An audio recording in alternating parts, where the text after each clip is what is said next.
BIS bureau of Indian standard ये बोला था नवंबर को हम एग्ज़ाम लेंगे और नवंबर को इसका एग्ज़ाम भी जो कि होने वाला है 21 नवंबर को।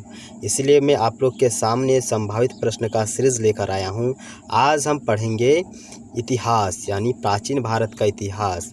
प्राचीन भारत के इतिहास से कौन कौन से महत्वपूर्ण प्रश्न इससे बन सकता है, सब इस वीडियो में मैं आपको बताने वाला हूं। तो कंप्लीट वीडियो को देखिएगा, काफ़ी विस्तार से हम आपको बताएंगे। तो चलिए वीडियो को आगे बढ़ाते हैं। और आज का पहला क्वेश्चन देखिए, यहाँ पर ऑप्शन में नहीं दिया हूं, आपको वन लाइनर के फॉर्म में यहाँ पर देखने को मिलेगा। इसको मैं जूम कर लेता हूँ ताकि आपको आसानी से सब क्वेश्चन नज़र आ जाए। ओके, चलिए तो देखिए दोस्त, पहला प्रश्न क्या है, हड़प्पा सभ्यता का सर्व अधिक मान्यता प्राप्त काल क्या है, यानी कौन सा ऐसा ईयर है जिसमें बोला जाता है कि इसी वर्ष में हड़प्पा सभ्यता मिली थी। तो देखिए 2500 से लेके 1750 ईस्वी, यही वो दिन था, यही वो साल था, यानी यही वो पीरियड था जब हड़प्पा सभ्यता को ज़्यादा लोग मान्यता दे रहे हैं। बोल रहे हैं कि यही टाइम पीरियड में हड़प्पा सभ्यता एग्जिस्ट करती थी। ओके, नेक्स्ट प्रश्न क्या है, बोल रहा है सिंधु घाटी की सभ्यता में घोड़े के अवशेष कहाँ मिले। जो घोड़ा का अवशेष मिला है, घोड़ा का जो सबूत मिला है वो सुरकोटरा से मिला है। कहाँ? सुरकोटरा से मिला है। तो घोड़ा कहाँ से मिला है? सुरकोटरा से मिला है। अगला क्वेश्चन है, सिंधु घाटी का जो स्थल है उसका नाम क्या है? कालीबंगा। ये किस प्रदेश में है? तो दोस्तों कालीबंगा जो है ये राजस्थान में स्थित है। कहाँ स्थित है कालीबंगा? कालीबंगा राजस्थान में स्थित है। ओके, नेक्स्ट प्रश्न आपके सामने है, किस पदार्थ का उपयोग हड़प्पा काल में मुद्रा निर्माण के रूप में किया जाता था। तो हड़प्पा सभ्यता के लोग मुद्रा निर्माण यानी मुद्रा यानी सिक्का बनाने के लिए, पैसा बनाने के लिए किस चीज़ का उपयोग करते थे? तो उन लोग इस्तेमाल करते थे सेल खड़ी का। सेल खड़ी का उन लोग इस्तेमाल करते थे। अगला क्वेश्चन है, हड़प्पा सभ्यता किस युग की थी? तो हड़प्पा जो सभ्यता है वो कांस्य युग की है। इसको आराम से आप पढ़िएगा, मैं आपको PDF दे दूंगा। ओके, PDF आपको कहाँ पर मिलेगा? मेरा जो टेलीग्राम चैनल है जो कि डिस्क्रिप्शन में आपको इसका लिंक मिल जाएगा, वहाँ से आप इसका PDF आराम से डाउनलोड कर सकते हो और एक बार में इसको रिवीजन करिए। ओके, नेक्स्ट प्रश्न क्या है, सिंधु घाटी सभ्यता के लोगों का मुख्य व्यवसाय यानी वे लोग क्या काम करते थे, ये आपको बताना है। तो वे लोग क्या थे? व्यापारी थे। उन लोग व्यापार करते थे। वे ना तो डॉक्टर थे, ना ही इंजीनियर थे और ना ही कृषि करते थे। वे लोग व्यापार करते थे। विदेश जो कि ईरान हो गया, मेसोपोटामिया हो गया, इन देशों में जाकर वो लोग व्यापार करते थे। हड़प्पा सभ्यता के निवासी थे, क्या थे? वो गांव में रहते थे या फिर शहर में रहते थे? तो आप लोगों ने पढ़ा होगा कि वे लोग शहरों में ज़्यादा रहते थे। हड़प्पा सभ्यता के घर किससे बनाए जाते थे? वे लोग घर किस चीज़ से बनाते थे, ये पूछ रहा है। तो वे लोग ईंटों से घर बनाते थे। आप अपना घर किस चीज़ से बनाए हैं ज़रूर कमेंट में बताइए। हड़प्पावासी किस धातु के उत्पादन में सर्वप्रथम थे, यानी हड़प्पा सभ्यता के लोग कौन सा धातु का निर्माण या फिर उत्पादन सबसे प्रथम बार किए थे? तो वो कपास का उत्पादन किए थे। कपास का उत्पादन सबसे पहले हड़प्पा वासी ने किया था। हड़प्पा सभ्यता का सर्वप्रथम खोजकर्ता कौन था? तो दयाराम साहनी। दयाराम साहनी ने सबसे पहले हड़प्पा सभ्यता को खोजा। सिंधु सभ्यता का जो बंदरगाह है वो कौन सा है? तो सिंधु सभ्यता एक बहुत ही बड़ा शहर था। तो शहर है तो उसका कोई बंदरगाह होना चाहिए ना। तो वहाँ का जो बंदरगाह था वो था लोथल। लोथल बंदरगाह था। हड़प्पा सभ्यता का बंदरगाह लोथल था। अगला क्वेश्चन है, पैमानों की खोज ने यह सिद्ध कर दिया कि सिंधु घाटी के लोग माप और तोल से परिचित थे, यानी वे लोग मापते भी थे और तोलते भी थे, यानी 1 किलो 2 किलो इन चीज़ों का वे लोग इस्तेमाल करते थे। तो उन्होंने ये जो सबूत था, ये जो साक्ष्य था, ये कहाँ से खोज निकाला? तो वो लोथल से निकाले। कहाँ से? लोथल से निकाले। ओके, चलिए नेक्स्ट प्रश्न है, मोहनजोदड़ो को किस अन्य नाम से भी जाना जाता है? तो मोहनजोदड़ो का जो शाब्दिक अर्थ होता है वो होता है मृतकों का टीला। जहाँ पर लोगों को दफनाया जाता है वही मोहनजोदड़ो हुआ। ओके, चलिए नेक्स्ट क्वेश्चन है, हड़प्पा सभ्यता का प्राचीनतम नाम क्या है? तो हड़प्पा सभ्यता को अन्य किस नाम से जाना जाता है? उसको जाना जाता है सिंधु घाटी सभ्यता से। सिंधु घाटी सभ्यता को ही हड़प्पा सभ्यता कहते हैं, इसको याद रखिएगा। अगला क्वेश्चन है, कपास का सर्वप्रथम उत्पादन सिंधु क्षेत्र में हुआ, जिसे ग्रीक या यूनानी के लोगों ने किस नाम से पुकारा? यानी कपास का सबसे पहले हमें साक्ष्य कहाँ पर देखने को मिलता है? वो देखने को मिलता है सिंधु घाटी सभ्यता में। तो यूनानी और ग्रीक लोगों ने उसको किस नाम से पुकारा? तो सिंडन के नाम से। किस नाम से पुकारा दोस्त? सिंडन के नाम से पुकारा। अगला क्वेश्चन है, सिंधु घाटी सभ्यता जानी जाती है, इसको मैं थोड़ा सा छोटा कर लेता हूँ, चलिए ज़्यादा ही बड़ा हो गया था, एक सेकेंड है। चलिए अब सही है। बोल रहा है सिंधु घाटी सभ्यता जानी जाती है अपनी नगर नियोजन के लिए, यानी वहाँ पर जो नगर बनाया गया था ना, काफ़ी वैज्ञानिक तरीके से बनाया गया था। वहाँ पर पानी को निकालने के लिए नली था, एवं बहुत ही मस्त तरीक़ा से बनाया गया। जैसे क्वार्टर होता है ना, क्वार्टर को काफ़ी सोच समझ कर बनाया जाता है। वहाँ पर रहने के लिए लोग कैसे रहेंगे, क्या करेंगे, सब सोच समझ कर जो कि बनाया जाता है एक वैज्ञानिक तरीके से। उसी प्रकार सिंधु घाटी सभ्यता को भी बनाया गया था। अगला जो कि है, सिंधु भारत में खोजा गया सबसे पहला पुराना शहर कौन सा था? तो हड़प्पा सभ्यता सबसे पुराना वहाँ का था, ये तो आप सब जानते ही हैं। अगला है, भारत में चांदी की उपलब्धता में प्राचीनतम साक्ष्य मिले हैं। तो चांदी की उपलब्धता में हमें जो साक्ष्य मिला है वो हड़प्पा संस्कृति से ही मिला है दोस्तों अगर आपको पसंद आ रहा है तो कृपया करके like, comment, share and subscribe कीजिएगा, ताकि हमारा ये छोटा सा चैनल एक बड़ा चैनल बन सके। इसके लिए आप सबको थोड़ा सा तो सपोर्ट करना ही पड़ेगा। चलिए अगला क्वेश्चन है, हड़प्पा में एक उन्नत जल प्रबंध प्रणाली का पता हमें चलता है धोलावीरा से। एक उन्नत किस्म का वहाँ पर जल प्रबंधन प्रणाली था, यानी पानी को किस प्रकार वहाँ पर मैनेज किया जाए, उसको कैसे हम नाली के माध्यम से या कैसे जल को प्राप्त किया जाए, ये हमें जो मिलता है वो धोलावीरा में देखने को मिलता है। हड़प्पा सभ्यता की खोज किस वर्ष हुई? तो हड़प्पा सभ्यता की खोज सबसे पहले किसने किया था? उसका नाम था दयाराम साहनी। किस वर्ष किया था? 1921 में। देखो ये तो वैसे बहुत ही पुराना है, हमने इसको जाना कि ये 2000 से लेकर 2000 या 2500 से लेकर 1750 तक के पीरियड में ये सभ्यता चली, लेकिन इसकी जो खोज हुई वो हुई 1921 में। काफ़ी दिनों बाद इसकी खोज हुई। नेक्स्ट क्वेश्चन आइए जानते हैं, हड़प्पा के मिट्टी के बर्तनों पर सामान्यतः किस रंग का उपयोग देखने को हमें मिलता है? तो देखिए उस समय तो वैसे कलर कुछ था नहीं, जिस कारण से वे लोग लाल मिट्टी से ही उसको पोत देते थे, जिस कारण से उसका रंग कैसा हो जाता था? लाल रंग का हो जाता था। यानी बर्तन अभी भी गांव में जो मिट्टी के बर्तन होते हैं ना, उसका कलर लाल ही होता है। आप देखिएगा अपने गांव में किसी के पास अगर मिट्टी का बर्तन होगा, या आप ही के घर में किसी कोने में अगर मिट्टी का बर्तन पड़ा हुआ है तो उसका कलर लाल है, क्योंकि उसको मिट्टी होने के कारण उसको पकाया जाता था, तब वो मजबूत बनता था। या फिर अगर उसको पका नहीं जाता था तो लाल मिट्टी से उसको फिर कलर किया जाता था। ओके, आइए नेक्स्ट क्वेश्चन देखते हैं। सिंधु दोस्त, हाँ चलिए इसको क्या जो कहें, पेन बहुत छोटा हो जा रहा है। सिंधु घाटी सभ्यता की विकसित अवस्था में किस स्थल में घरों में कुएं हमें देखने को मिलता है? यानी घर के अंदर कुआं। क्या आपके घर के अंदर कुआं है?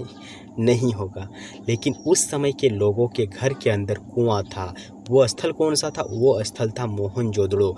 मोहनजोदड़ो में घर के अंदर लोगों के कुएं होते थे, ताकि वो अपना पानी की व्यवस्था घर में ही कर सके, वो बाहर ना जाए।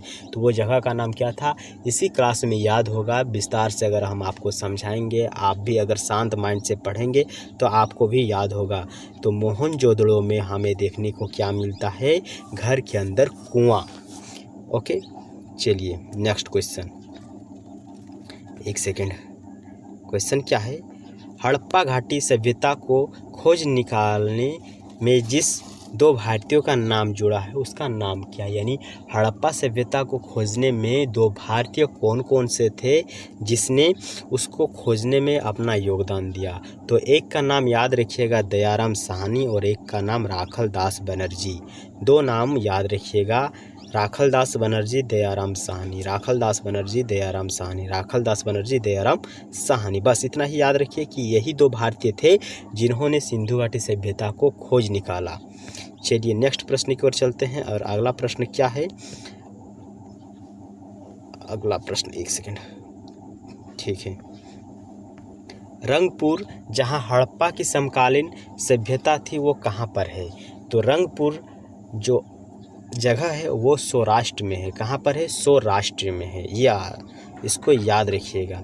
हड़प्पा एवं मोहनजोदड़ो की पुरातात्विक खुदाई के प्रभारी थे, यानी खोदा था कौन, उसको खोद कर निकाला था कौन, किसको? हड़प्पा एवं मोहनजोदड़ो को। तो सर जॉन मार्शल, सन जॉन मार्शल। ओके, थोड़ा अंग्रेज टाइप का था। देखिए 1921 का बात हो रहा है। कब का बात हो रहा है दोस्त? 1921 का बात हो रहा है। तो 1921 में भारत जो कि आज़ाद नहीं हुआ था, उस समय अंग्रेज़ों का शासन था। तो मान लो कि जेसीबी ड्राइवर ही था, तो उसी के नाम से ये खुदाई चल गया कि जो ट्रक ड्राइवर जेसीबी ड्राइवर था उसका नाम मार्शल था। उस समय अगर मजदूर भी होता था तो कौन होता था? अंग्रेज़ लोग होता था। तो खोद निकाला, वही खोदने का काम किया उसने, लेकिन खोजने का काम कौन किया? राखलदास बनर्जी और दयाराम साहनी। ओके, खोदने वाला याद रखिएगा मार्शल, सन जॉन मार्शल। ओके, चलिए नेक्स्ट क्वेश्चन। किस पशु की आकृति जो मुहर पर मिली है या मिलती है, जिससे ज्ञात होता है कि सिंधु सभ्यता जो है और मेसोपोटामिया जो है उसके मध्य व्यापार होता था? तो एक मुहर है जो कि आपको मोहनजोदड़ो में भी देखने को मिलता है और सिंधु घाटी सभ्यता में भी देखने को मिलता है। वैसे तो दोनों के बीच का डिस्टेंस थोड़ा सा ज़्यादा ही है, लेकिन मुहर एक जैसा है दोस्त, है ना। तो इससे क्या पता चल रहा है कि दोनों के बीच व्यापार होता था। तो उस मोहर में बेल का निशान था, बेल, काव। ओके, जैसे कि आपके हाथ में जो मोबाइल है वो चाइना का है, लेकिन आप जहाँ पर है और चाइना जो कि बहुत दूर में है, लेकिन दोनों के बीच व्यापार हो रहा है ना। तो मोबाइल से पता चल रहा है कि दोनों के बीच व्यापार हो रहा था, क्योंकि ये जो मोबाइल है ये चाइना में भी है और भारत में भी है। तो इस प्रकार कनेक्ट कर अगर हम आपको पढ़ाएंगे तो आपको समझ में आ जाएगा। ये चीज़ कभी भी आप नहीं समझिएगा कि जो हमारा हिस्ट्री है काफ़ी बोरिंग है। बोरिंग है उन लोगों के लिए जो इसको समझ के नहीं पढ़ता है, लेकिन मैं आपको बहुत ही विस्तार से समझा कर पढ़ाने वाला हूँ। ओके, तो बेल का जो मोहर था वो हमें मेसोपोटामिया एवं हड़प्पा दोनों में मिला है। इससे हमें ये चीज़ मालूम होती है कि दोनों के बीच क्या होता था? व्यापार होता था। आगे देखते हैं, पेन लेना हम भूल जा रहे हैं। हड़प्पा के लोगों की सामाजिक पद्धति कैसी थी? तो वे लोग उचित समतावादी थे, यानी वे लोग भेदभाव नहीं करते थे। इसको याद रखिएगा। उस समय भेदभाव का ज़माना नहीं था, लोग भेदभाव नहीं करते थे। सिर्फ वे लोग मनुष्य पर बहुत ही ज़्यादा निर्भर थे। ओके, और पशुओं को भी उतना ही मान्यता देते थे। उनका भी वो नरसंहार नहीं करते थे, उनको नहीं मारते थे, नहीं खाते थे। कृषि का सिर्फ वो इस्तेमाल करते थे पशुओं से। ओके, चलिए नेक्स्ट क्वेश्चन है। हड़प्पा सभ्यता के अंतर्गत हल से जोते गए खेत का साक्ष्य हमें कहाँ पर मिलता है? तो कलीबंगा में हमें क्या देखने को मिलता है?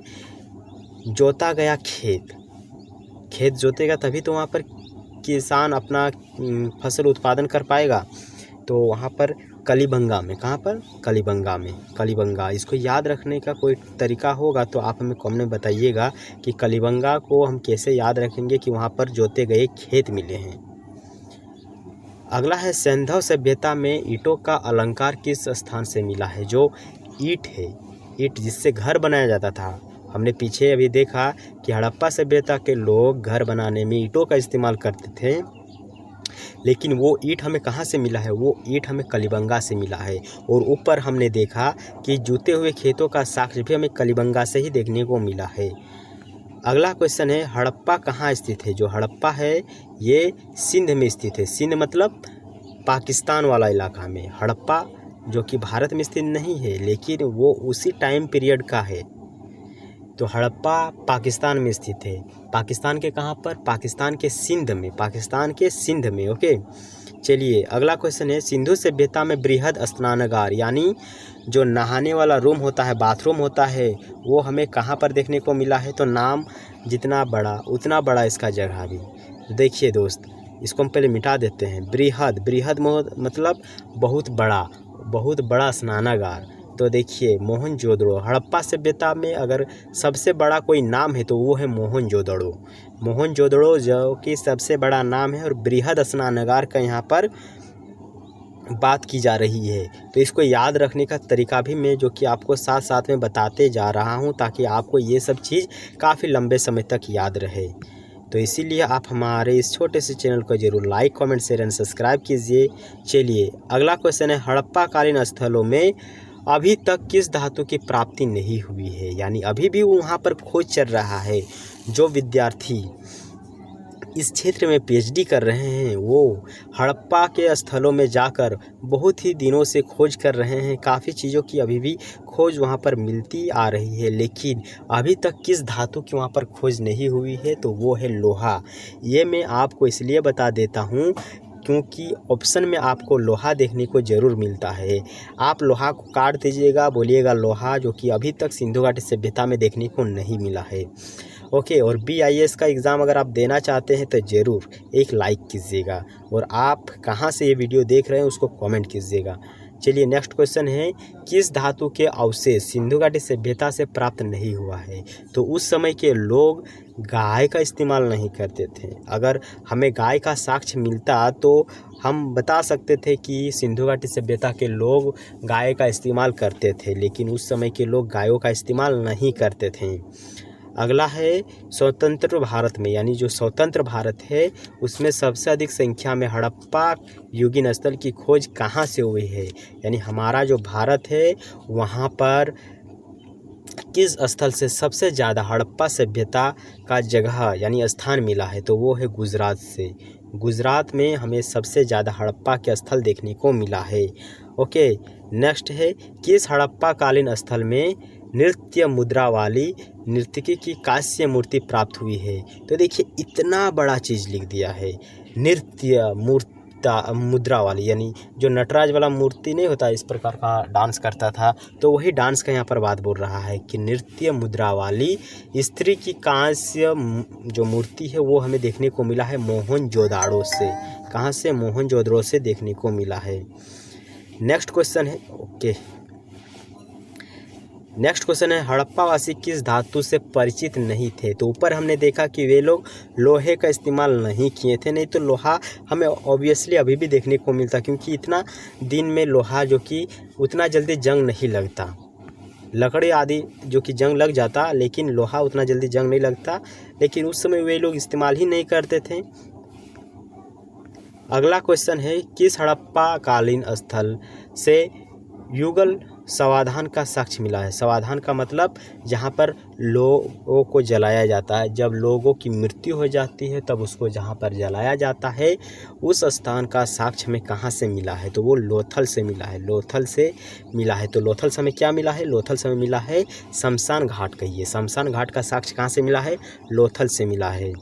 ओके, मानव समाज विलक्षण है क्योंकि यह मुख्यतः आश्रित था संस्कृति पर। किस चीज़ पर? संस्कृति पर। ये उतना इम्पोर्टेंट नहीं है, आप हो सके तो इसको स्किप भी कर सकते हैं। ओके, अगला क्वेश्चन है दोस्त, सिंधु, ओहो एक सेकंड, तो मोबाइल में जब हम पढ़ाते हैं ना तो बहुत ही ज़्यादा सावधानी रखनी पड़ती है। अगर थोड़ा सा भी उंगली इधर इधर हो गया तो स्क्रीन हट जाता है। ओके, तो इसीलिए आपसे निवेदन है कि हमें सपोर्ट कीजिए ताकि हम आप सब के लिए एक छोटा सा डिजिटल बोर्ड ले पाएँ। तो हमने आप सबको बहुत ही विस्तार से कुछ क्वेश्चन जो कि कराया। अभी और भी क्वेश्चन है, 1 घंटा का वीडियो जो कि ये रहने वाला है। पूरा सिंधु घाटी सभ्यता को जब तक हम समाप्त नहीं करेंगे तब तक इस वीडियो को हम ख़त्म नहीं करने वाले हैं। इसलिए आप भी थोड़ा सा हमें सपोर्ट कीजिए, वीडियो को like, comment, share and subscribe जरूर कीजिए।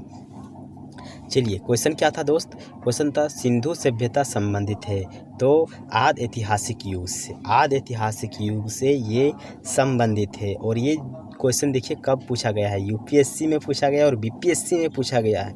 इम्पोर्टेंट तो है ही, याद कर लीजिएगा कि सिंधु सभ्यता जो है ये आदि ऐतिहासिक युग से संबंधित है, आदि ऐतिहासिक युग से संबंधित है। यानी ये ऐसा समय था जहाँ पर हमें लिपि तो देखने को मिलता है लेकिन उस लिपि को हम पढ़ नहीं पाते हैं। आदि ऐतिहासिक युग का मतलब होता है क्या, एक ऐसा समय जहाँ की लिपि हमें मालूम है, उसका लिपि अभी भी हमारे पास है लेकिन उसको हम पढ़ नहीं पा रहे हैं, ये होता है आदि ऐतिहासिक युग।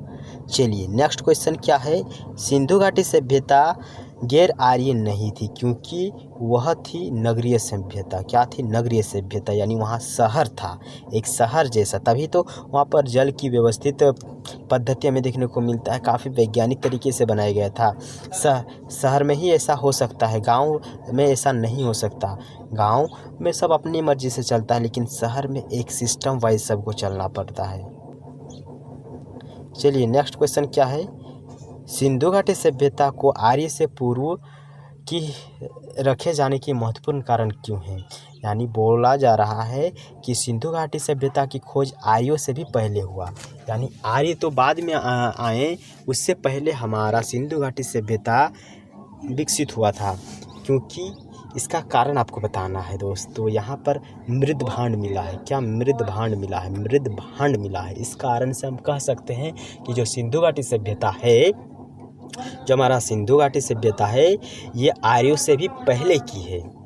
चलिए नेक्स्ट क्वेश्चन है, यही कारण है दोस्त, क्या करें, इतना सारा पीडीएफ मेरे सामने रखा हुआ है और छोड़िए,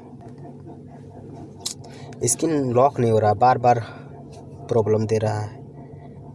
हम बैक बटन को जो खिलाएंगे ये नहीं रहेंगे सही में, हम शाम को इसको चेंज कर देंगे। ये वीडियो जैसे ख़त्म होगा ना, बैक बटन का यूज़ करेंगे।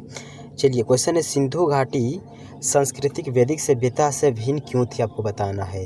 क्योंकि इसके पास विकसित शहरी जीवन था, यानी शहर था, बस इसको इतना ही याद रखिए। चलिए नेक्स्ट क्वेश्चन क्या है ये जानते हैं। नेक्स्ट क्वेश्चन है, हड़प्पा संस्कृति की जानकारी का मुख्य स्रोत क्या है। पुरातात्विक खुदाई, जब तक हम उसको खोदेंगे नहीं, पुरातात्विक लोग उसको खोदेगा नहीं, तब तक हम इसके बारे में कोई जानकारी नहीं प्राप्त कर सकते हैं। ओके, खोद के ही हम उसका जानकारी प्राप्त कर सकते हैं।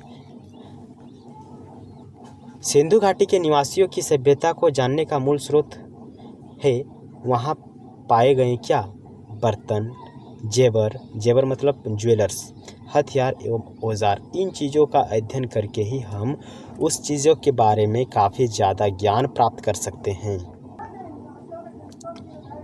चलिए नेक्स्ट क्वेश्चन है, भारत में चांदी की उपलब्धता के प्राचीनतम साक्ष्य हमें देखने को मिलता है हड़प्पा सभ्यता से, जो कि हमने जाना। हड़प्पा में मिट्टी के बर्तन पर सामान्यतः किस रंग का उपयोग किया जाता है, लाल रंग का। आप अपने घर का ही उदाहरण देखिए कि आपके घर में जो मिट्टी का बर्तन है वो लाल रंग का होगा। मूर्ति पूजा का आरंभ कब से माना जाता है, यानी पूर्व आर्य, यानी आर्यों से पूर्व हम जानते हैं कि मूर्ति पूजा स्टार्ट हो गया था। विशाल स्नानागार, यानी नहाने वाला, विशाल शब्द यहाँ पर आ गया है, विशाल शब्द आया है तो मोहनजोदड़ो, बहुत बड़ा नाम है, मोहनजोदड़ो बहुत ही बड़ा नाम है। ओके, ये क्वेश्चन देखिए कितने एग्ज़ामों में पूछा गया है। रिचार्ज जो कि मेरा समाप्त होने वाला है, इसका बार बार मैसेज दे रहा है। क्वेश्चन है, हड़प्पा सभ्यता स्थल लोथल स्थित है। हड़प्पा सभ्यता स्थल लोथल स्थित है कहाँ पर, गुजरात में।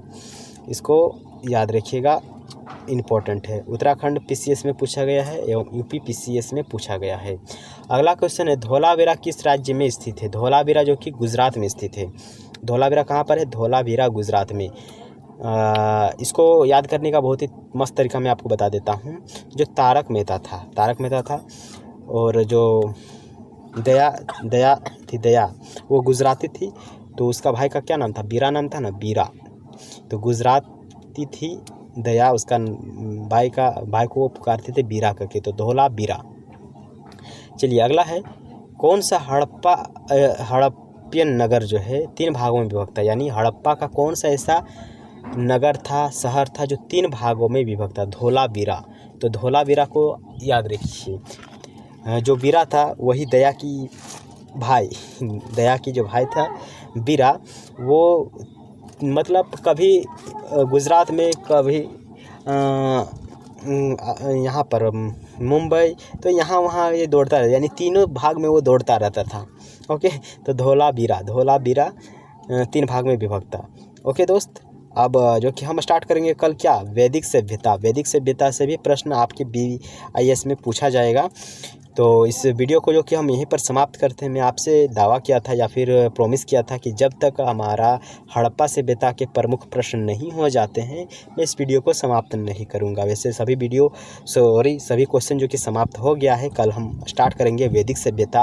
अगर आपको ये वीडियो ज़रा सा भी पसंद आया है तो ज़रूर like, comment, share and subscribe कीजिएगा, क्योंकि आपके सपोर्ट से ही हम यहाँ से देखने को मिल रहा है आपको, यहाँ से एक बहुत ही मस्त स्टूडियो तक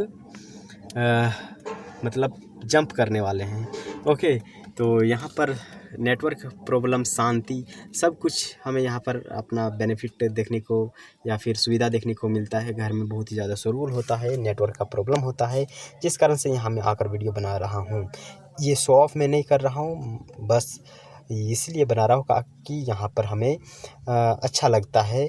घर में शोरगुल होता है, देखिए अगर शोरगुल होता तो आपको फिर वीडियो सुनने में प्रॉब्लम होता और आप वीडियो को छोड़कर चल जाते। इसलिए मैंने डिसाइड किया कि मैं छत में आराम से एक छोटा सा ईंट लगाकर अपना झोपड़ी जैसा बनाऊंगा और यहाँ पर वीडियो बनाऊंगा, ताकि आप सबको थोड़ा सा भी प्रॉब्लम ना हो।